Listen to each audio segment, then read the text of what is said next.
When the students saw the ghost, they all panicked. Some screamed, others cried. But where did the ghost come from? No one knew.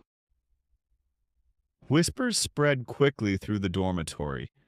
A presence lingered in the far corner, silent yet terrifying.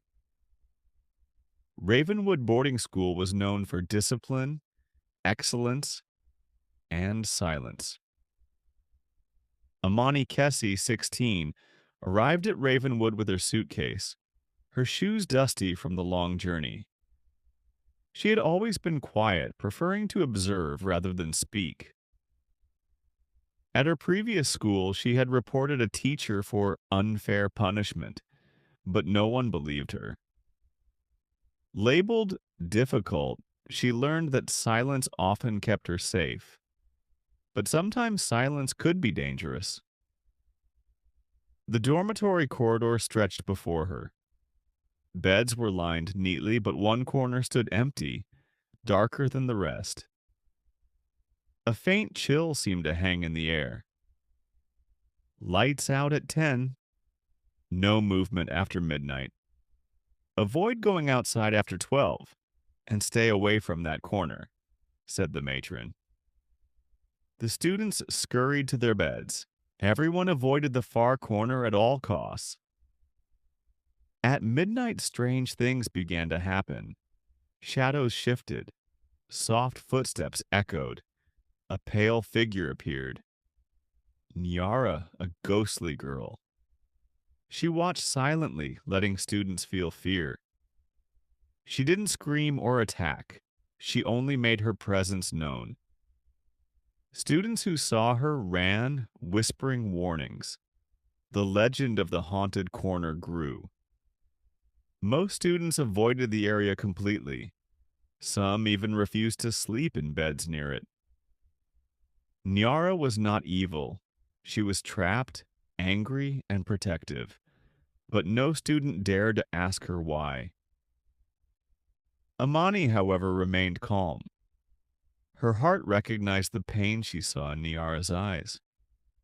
She understood fear could be protective, but empathy demanded action. For the first time, someone stayed in the corridor. What do you want? Amani asked. Nyara stepped closer. Her eyes were filled with sorrow and longing. Someone to listen. Someone to help me. Nyara answered.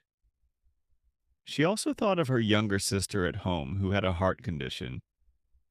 Amani knew how fragile the human body could be and how adults often underestimated illnesses. It was this empathy that made her notice things others overlooked. Amani's mind flashed to her younger sister at home, frail and often underestimated by adults. She understood the pain of being ignored, of suffering silently, of needing someone brave enough to act. Amani nodded. I will help you. Amani promised. For the first time, Nyara's ghost did not linger in anger. She seemed to sense that someone truly understood her pain. Nyara's story unfolded. Years ago, she had been punished by a cruel teacher, Mr. Cade, for disobedience. The principal, hiding behind authority, allowed it. One night, she was forced to kneel in the cold corner of the dormitory. Her small body, already fragile due to a heart condition, could not endure the icy floor. She died there, silently. Her spirit haunted the corridor ever since, scaring students away, waiting for someone brave enough to hear her story and help her find peace. Amani connected with Nyara deeply. She remembered her younger sister and the silent suffering children endured. Fear could isolate, but courage could heal. Amani, understanding the truth, gathered evidence and courage. She spoke to students, sharing Nyara's story, and encouraged others to support her. Medical records, Old punishment logs and eyewitness accounts were revealed. Police arrived at Ravenwood. Mr. Cade was arrested for abuse. The principal, arrested for covering up the crime, was replaced by a new, fair administrator. The dormitory shifted as fear dissolved. Students who once hid from the corner now walked freely. The system of silent fear was dismantled. Segment 6, Nyara's final piece, 32 to 35 minutes. At midnight, Amani stood in the corridor. Nyara appeared one last time. This time she smiled faintly, her form glowing softly. She nodded at Amani in gratitude. The corner no longer chilled the room. Peace had returned. Nyara's soul had finally rested. Some ghosts do not haunt to scare. They haunt to protect.